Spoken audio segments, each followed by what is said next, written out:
Hello viewers, welcome to IT System Admin and Information Technology Learning tutorial channel for you.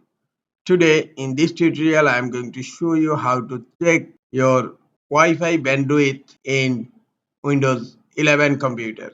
Sometimes it becomes very important for you, so don't forget to watch full video. To check your Wi-Fi bandwidth in Windows 11 computer, click on search.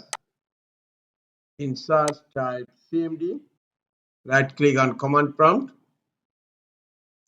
click on run as administrator, click on yes.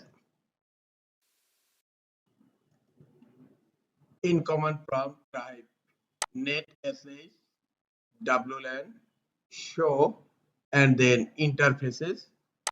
Now hit enter and look here in details you will find the receive rate in Mbps 72.2 and the transmit rate in Mbps 72.2 Mbps. This is the easiest way to check Wi-Fi bandwidth in Windows 11 computer.